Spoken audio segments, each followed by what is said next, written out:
who was the worst monarch England ever had? Many historians would point to the infamous Henry VIII.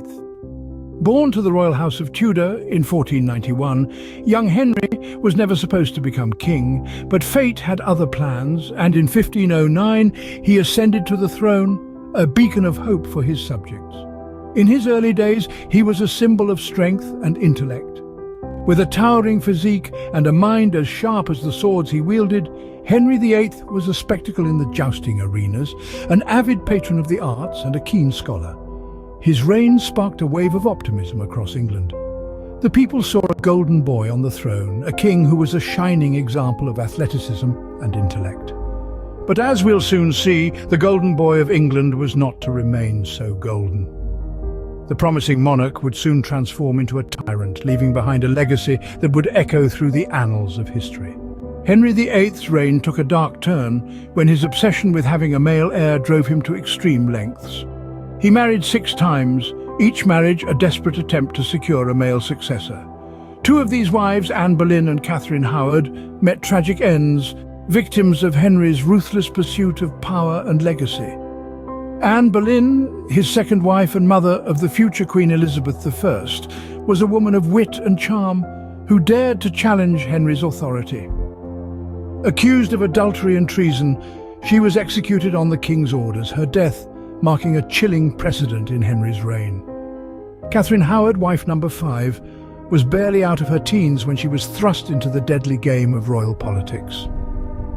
Accused of adultery like her cousin Anne, Catherine too was executed, her youthful innocence a stark contrast to the merciless monarch who ordered her death. But Henry's bloodlust extended far beyond his marital bed.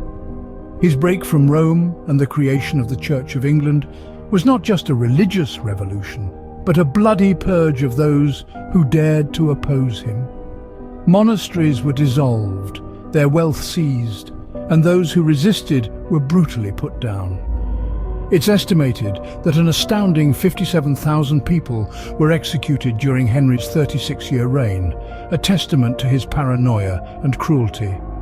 Nobles and commoners alike lived in fear of his unpredictable wrath, never knowing who would be the next to fall victim to the king's volatile temper. Even his closest advisors weren't safe. Sir Thomas More, once a trusted confidant, was beheaded for refusing to acknowledge Henry as the head of the Church of England. His death marked the final break with Rome and the beginning of a reign of terror that would last until Henry's death. From beloved prince to feared king, Henry's descent into tyranny was complete.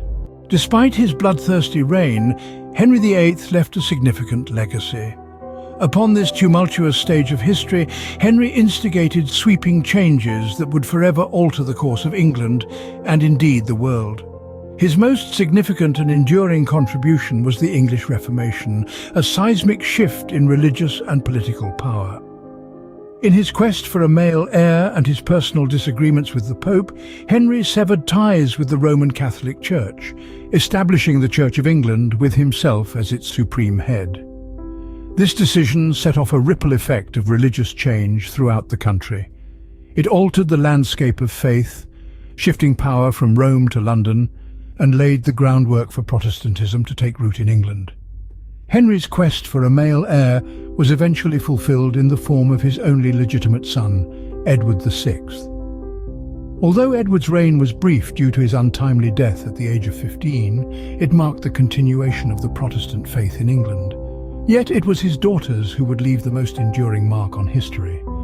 Mary I, often known as Bloody Mary for her violent persecution of Protestants, attempted to reverse her father's religious reforms. However, it was Elizabeth I, Henry's second daughter, who would truly shape England's future. Her reign, known as the Elizabethan era, is often considered a golden age in English history. As for Henry himself, he died in January of 1547, his health and weight having significantly declined in his later years. Yet, even in death, the larger-than-life king refuses to be forgotten. Legends abound of his ghost haunting several castles across England, a spectral reminder of a king who once held the fate of a nation in his hands.